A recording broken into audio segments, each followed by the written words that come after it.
Not sure what to eat on a Candida diet if you've got Candida overgrowth? Well, you're not alone. Let's clear that up right now, because choosing the right foods is half the battle in getting your gut in top shape, allowing it to overcome imbalances, whether they're fungal or bacterial. Hi, I'm Eric Bakker, the New Zealand Naturopath. I'm a gut health specialist. I focus on Candida overgrowth, but also SIBO, irritable bowel syndrome, and inflammatory bowel conditions. In this short video, I'd like to walk you through the core foods that are going to help to build fantastic gut health while supporting a powerful immune response, improved digestion, and a balanced gut microbiome. Fresh fruits and vegetables, high quality proteins, whether they be animal or plant-based proteins, healthy fats that are low in inflammatory responses, nuts and seeds, different types of grains, herbs and spices, and fermented foods. Let's look at some key foods that you want to build a lot of your meals around. So to begin with, I would recommend the leafy green and nutrient-dense vegetables, especially the brassicas.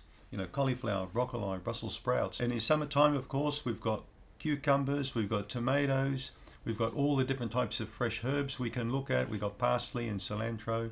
We've got sage. There are many fresh herbs that you can incorporate into your diet that will really help with an antimicrobial response. So these foods are your candida-fighting friends and natural plant-based antimicrobials. Healthy proteins. We could be looking at wild-caught or ocean-caught fish, which we love to eat down here in New Zealand. Free-range chicken, poultry and eggs. Tempeh, Indonesian fermented soybean, tofu. You could be looking at garbanzo beans or chickpeas. There are so many types of plant-based proteins you can include in your diet as well, so you're vegan or vegetarian. I like to eat a lot of plant-based protein in my diet, and that includes nuts and seeds, grains, legumes. These are all rich in fiber, high in trace elements and minerals, and provide a lot of protein to your diet. There are many reasons we need high-quality protein in our diet, and I often have found when I did see patients that many people just weren't eating sufficient protein in their diet to satisfy their needs. And of course, healthy fats, good fats like coconut oil, there's clarified butter called ghee, there's extra virgin olive oil, there's cold pressed sunflower oil. There are many oils that serve a very good purpose in the body because they help to build good cell structures and they're low in inflammatory response. They also help with your immune regulation and even cognition. What about fruits? Everyone's talking about fruits. You shouldn't eat fruits with yeast infection. Well, that's not true. Most fruits are okay. You just need to avoid the really high sweet fruits initially, like watermelon, like grapes, for example. Fruit juices are no good.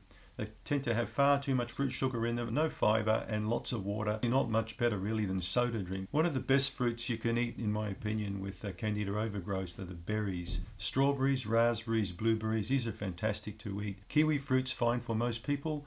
A lot of people can tolerate a slice of pineapple, but you need to be careful with some fruits because they can create an oral allergy syndrome as well. I have that with kiwi, for example. If I eat kiwi fruit, my mouth just blows up. If you notice any immune responses with fruit, it's probably time to back off. But there'll be plenty of fruit choices that you can eat, and 1 or 2 pieces of fruit a day is a very good idea. Fermented foods are very good to eat on a Candida diet, but you need to be cautious with ferments because many people don't eat these by default. They start introducing them with gut dysfunction. So my recommendation again are to very slowly and carefully include these foods in your diet if you're not already having them. We make up large amounts of sauerkraut every year. So sauerkraut is a very beneficial food for the digestive system. There's sauerkraut, kimchi, tempeh, kombucha, kefir, of course. You need to be very careful with kefir. Slowly at first until your digestive system is used to this, or you're going to get a lot of bloating and gas. It's good to incorporate herbs and spices into your diet as well.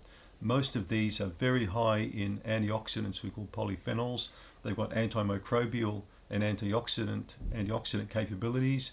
So we're looking at things like cinnamon, clove, for example, spice, nutmeg, but also the green leafies. There's oregano, there's marjoram, there's parsley. Thyme is another good one to incorporate with tomato dishes, for example. These are all antimicrobial. It's important to add these into your diet in summertime when they grow fresh and abundantly. This will help to balance your gut microbiome. So do you need to avoid starchy vegetables when you're starting a Candida diet? Well, in most cases, no, because studies have shown that Candida can thrive and feast on many types of foods, even amino acids and broken down protein. It can even eat fat. The thing is just to avoid foods that aggravate your gut, and also don't eat too many of them. And with starchy vegetables, if you're looking at potatoes or sweet potato or yam, for example, these are best eaten as a retrograde starch. So you cook them initially, let them cool, and then reheat them. Don't worry too much about the starchy vegetables. Just keep your portion sizes small and make sure you cook them, cool them, and then reheat them, and that's going to minimize aggravation. It's important to remember that when we start taking a lot of starchy vegetables out of the diet and most forms of sugar, that we're going to start craving sugar,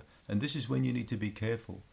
Just starting increasing the intake of fresh vegetables and fruits, and that will start diminishing the craving. But the best thing is to increase the protein intake, because once protein intake and healthy fat intake increases, satiety occurs, so you don't really feel like eating food much anymore. You'll always find that with a good protein meal. Knowing what to eat is just part of the equation when it comes to the Candida diet. Also knowing what not to eat and what to avoid is even more important. There are some foods that you must avoid right now if you want to beat Candida overgrowth, SIBO or IBS. So click here to watch my next video, and I'll walk you through the top offenders and why they can completely derail your progress. And as always, listen to your body, not social media trends. I'll catch you in the next video. Thanks for watching. If this helped, give me a thumbs up and don't forget to subscribe for more gut health tips.